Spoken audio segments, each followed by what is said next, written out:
कुछ स्वादिष्ट है बनाना तो playrecipes.com पे जरूर है आना।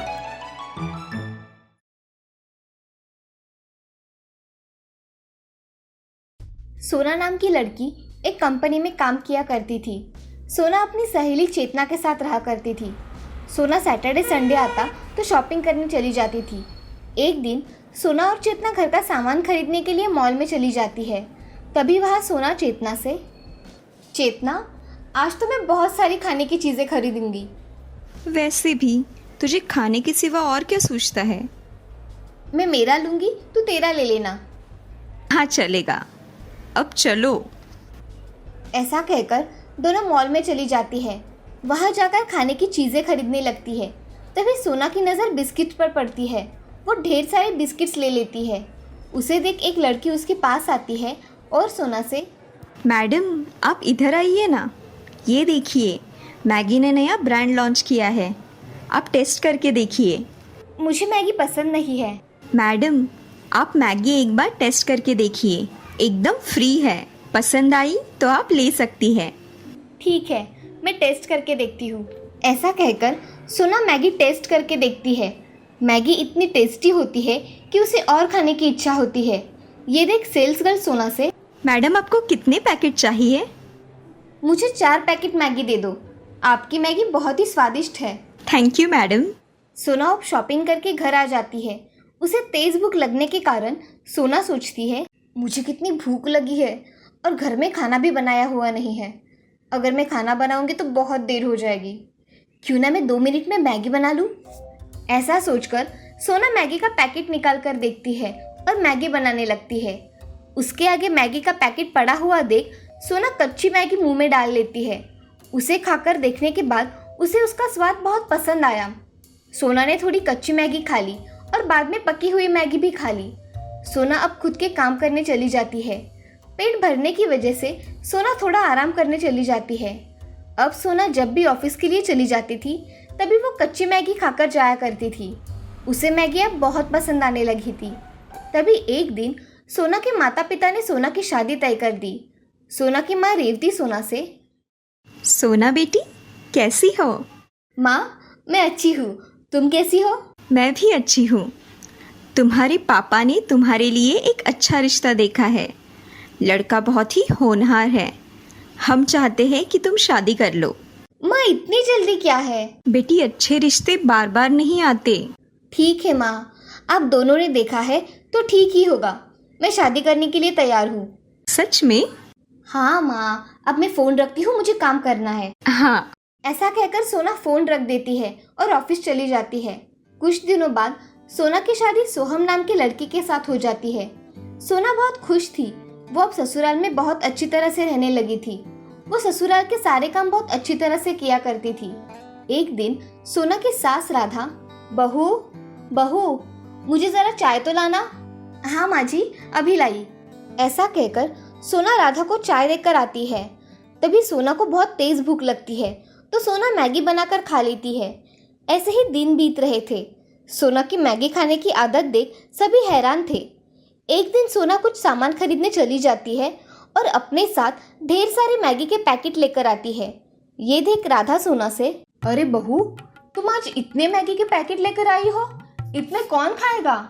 माँ जी मुझे बहुत पसंद है मैगी, इसीलिए मैं लेकर आई हूँ।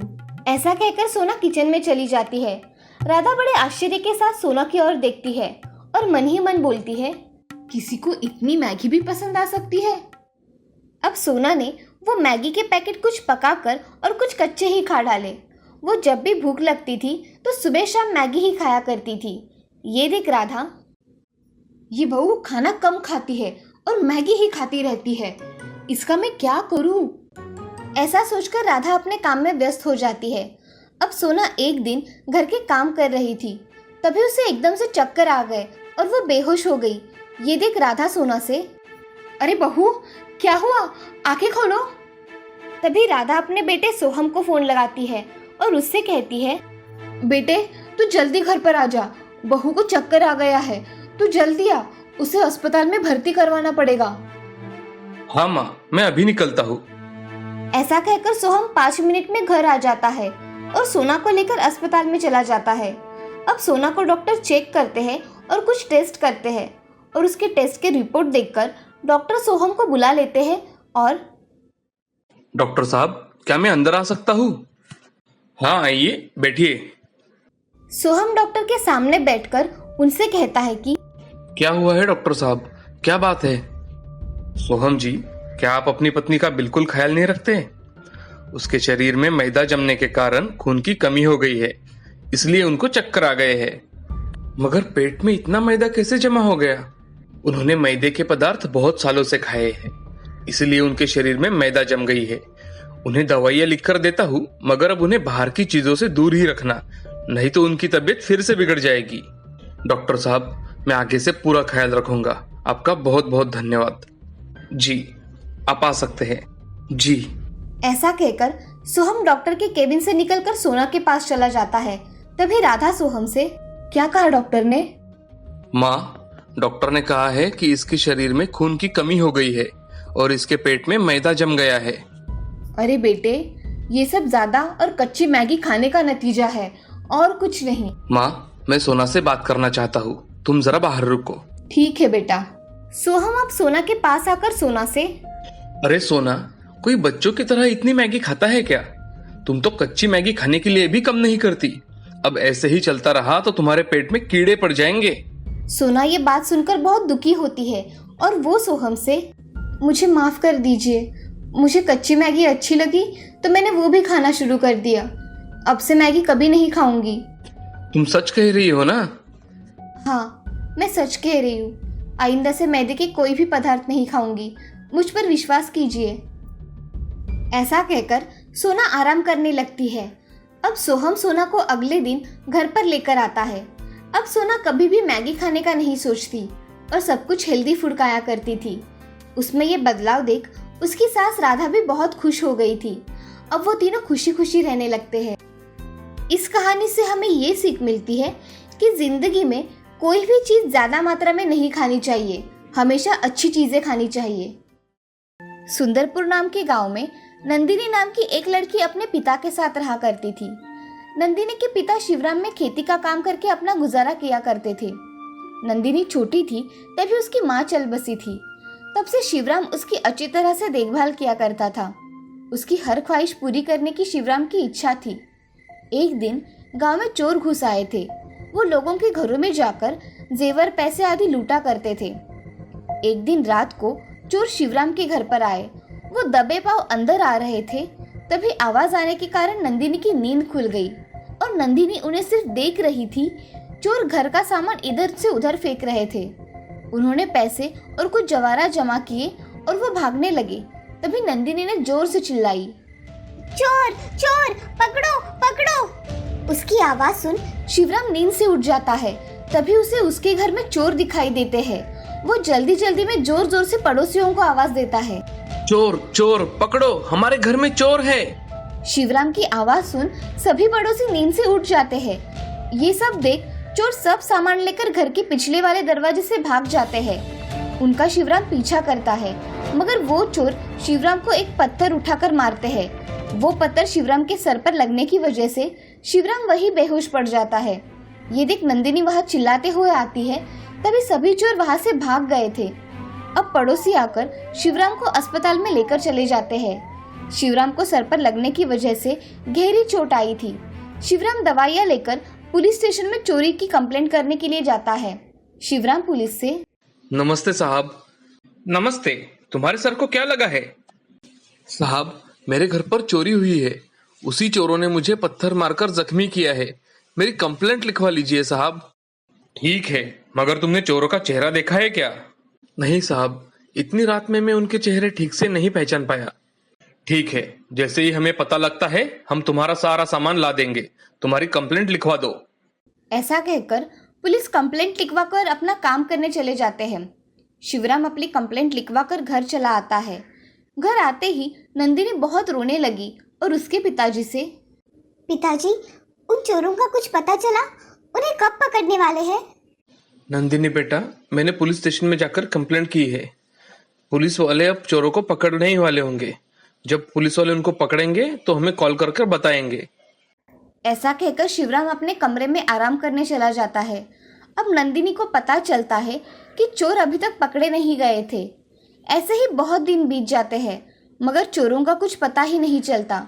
इसीलिए नंदिनी शिवराम से, पिताजी, वो चोर कब पकड़े जाएंगे? मुझे नहीं लगता बेटी कि अब वो चोर पकड़े जाएंगे, क्योंकि अब तक पुलिस वालों ने उन्हें पकड़ लिया होता और अभी तक पुलिस वालों का कोई फोन भी नहीं आया। इसका मतलब पुलिस वालों ने उन्हें नहीं पकड़ा। पुलिस के हाथों वो चोर लगे ही नहीं, वो भाग गए होंगे बेटी। पिताजी, मैं बड़ी बनकर पुलिस अफसर बनूंगी। हाँ मेरी बच्ची, तुम बड़ी बनकर पुलिस अफसर बनना। हाँ पिताजी, मैं पुलिस बनकर चोरों को पकड़ूंगी और उन्हें सजा दूंगी। मैं तुम्हें पुलिस अफसर जरूर बनाऊंगा मेरी बच्ची। ऐसा कहकर शिवराम अपना काम करने चला जाता है।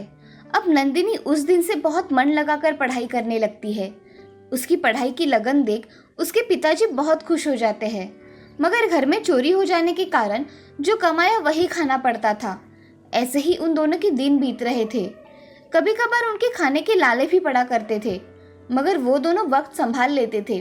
अब नंदिनी बड़ी हो गई थी, वो कॉलेज में पढ़ने जाने लगी थी। उसकी पढ़ाई का खर्चा करके शिवराम के पास कुछ भी नहीं बचता था, मगर वो काम करके अपना गुजारा किया करता था। एक दिन शिवराम का रास्ते से जाते जाते एक्सीडेंट हो जाता है। रास्ते के लोग शिवराम को अस्पताल में लेकर चले जाते हैं। तभी पड़ोसी कीर्ति नंदिनी को फोन करके, नंदिनी, मैं कीर्ति बोल रही हूँ। हाँ बोलो कीर्ति, कैसे फोन किया? तुम्हारे पिताजी का एक्सीडेंट हुआ है नंदिनी, तुम जल्दी घर आ जाओ। क्या? मेरे पिताजी का एक्सीडेंट कब हुआ? अभी हुआ है, उन्हें अस्पताल में लेकर गए हैं, तुम जल्दी आओ। हाँ, मैं अभी निकलती हूँ। ऐसा कहकर नंदिनी फोन रख देती है और जल्दी जल्दी घर आने के लिए निकल जाती है। कुछ घंटों में नंदिनी गांव में पहुंच जाती है और वो जल्दी जल्दी अस्पताल में पहुंच जाती है। अस्पताल में उसके पिताजी को देख नंदिनी रोने लगती है। क्या हुआ है पिताजी आपको? ऐसे कैसे हुआ? आप उठिए ना। ऐसा कहकर नंदिनी बहुत रोने लगती है। कुछ घंटों बाद शिवराम को होश आ जाता है और नंदिनी को सामने देख शिवराम बहुत खुश हो जाता है। शिवराम के ऑपरेशन में बहुत सारे पैसे लगने के कारण नंदिनी गांव के जमींदार के यहाँ चली जाती है। नंदिनी जमींदार से, जमींदार जी, मुझे पैसों की सख्त ज़रूरत है, पिताजी का ऑपरेशन करवाना है, क्या आप मेरी मदद करेंगे? कितने रुपए चाहिए तुम्हें ऑपरेशन के लिए? मुझे 50,000 रुपए चाहिए जमींदार जी, मैं आपके पैसे थोड़े थोड़े करके चुकते कर दूंगी। मैं तुम पर भरोसा करके तुम्हें पैसे दे रहा हूँ। मैं आपके पैसे जल्द ही चुका दूंगी, आपने मेरी मदद की इसीलिए मैं आपकी जिंदगी भर ऋणी रहूंगी। नंदिनी जमींदार के पैसों से उसके पिताजी का ऑपरेशन करवाती है। अब कुछ दिनों में शिवराम ठीक होकर घर आ गया। नंदिनी अब लोगों के यहाँ काम करके पैसे कमाया करती थी। उसको काम करते देख शिवराम नंदिनी से, नंदिनी, तुम यहाँ लोगों के यहाँ काम क्यों कर रही हो? तुम्हें कॉलेज नहीं है क्या आज? पिताजी, मैं सोच रही थी कि आपकी तबीयत ठीक हो जाने के बाद मैं कॉलेज चली जाऊंगी। मगर बिटिया, तुम्हारी पढ़ाई भी तो उतनी ही महत्वपूर्ण है, ये काम तो होता ही रहेगा। पिताजी, मैंने आपके ऑपरेशन के लिए जमींदार से कुछ पैसे कर्ज लिए थे, उन्हें चुकता करने के बाद मैं फिर से पढ़ाई करने चली जाऊंगी। उसकी बातें सुन शिवराम बड़ी सोच में डूब जाता है। तभी शिवराम नंदिनी से, नंदिनी, तुम मेरी वजह से यहाँ मत रुको, मैं वो पैसे चुकते कर दूंगा। और हाँ, तुम्हें पुलिस अफसर ही बनना है। पिताजी, थोड़े दिन बाद मैं पढ़ाई करने जाने ही वाली हूँ और मैं यहाँ रुककर भी पढ़ाई कर ही रही हूँ। ठीक है, तुमने ठान ही लिया है तो ऐसा ही होगा। ऐसा कहकर शिवराम चुप हो जाता है। अब नंदिनी लोगों के यहाँ काम करके अच्छे रुपए कमाया करती थी। कुछ दिनों बाद शिवराम ठीक हो गया, वो फिर से काम करने लगा था। ये देख नंदिनी बहुत खुश हो गई और दोनों बाप बेटी ने जमींदार का कर्जा सिर्फ 6 महीने में चुकता कर दिया। अब नंदिनी कुछ दिनों बाद फिर से पढ़ाई करने कॉलेज चली जाती है। वहाँ वो पुलिस अफसर बनने की तैयारी भी कर लेती है। अब ऐसे ही दिन बीत रहे थे। कुछ दिनों बाद नंदिनी के पेपर हो गए। नंदिनी अच्छे गुणों से पास हुई थी और उसका कॉम्पिटिटिव एग्जाम में नंदिनी प्रथम क्रमांक से पास हुई थी। ये देख शिवराम बहुत खुश हो गया था। कुछ दिनों बाद पुलिस का सिलेक्शन हुआ। उसमें मैदानी परीक्षा में नंदिनी पात्र हुई और उसे पुलिस अफसर की पोस्ट मिल गई। नंदिनी अपने पिताजी से, पिताजी मैं आज पुलिस अफसर बन गई, मेरा सपना आज सच हो गया। बेटी, तुमने मेरा सपना आज सच कर दिया। मैं बहुत खुश हूँ तुम्हारे लिए। ऐसा कहकर शिवराम के आंखों में आंसू आ गए थे। उसकी बेटी आज पुलिस अफसर जो बनी थी। नंदिनी उस शहर की सबसे होनहार और होशियार पुलिस अफसर थी, जो हर बुरे काम रोका करती थी और गुनहगारों को सजा देती थी। शिवराम भी अपनी बेटी के साथ खुशी खुशी अपनी आगे की जिंदगी व्यतीत करने लगा था। आज शिवराम की मेहनत रंग लाई थी। उसके कष्टों का फल आज उसे मिला था। इस कहानी से हमें ये सीख मिलती है कि जिंदगी में हमेशा कठिन परिस्थिति का डटकर सामना करना चाहिए। हर बुरे समय के बाद अच्छा समय भी आता है। कठिन समय में धैर्य से काम लेना चाहिए और अथक परिश्रम करने चाहिए।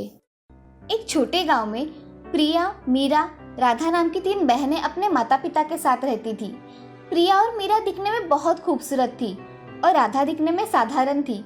तीनों के अलग अलग विचार थे। उनमें से एक मीरा, जिसे स्कूल में जाना बिल्कुल अच्छा नहीं लगता था। मैगजीन पढ़ना और बड़े बड़े सपने देखना उसे पसंद था। दूसरी थी प्रिया, जिसे स्कूल जाना बहुत पसंद था, लेकिन सिर्फ अपने दोस्तों से मिलने के लिए। मजाक मस्ती, घूमना फिरना, पार्टी, ये सब उसे बहुत पसंद था। तीसरी थी राधा, जिसे स्कूल जाना, पढ़ाई करना, माँ की सहायता करना, दूसरों की हमेशा मदद करना पसंद था।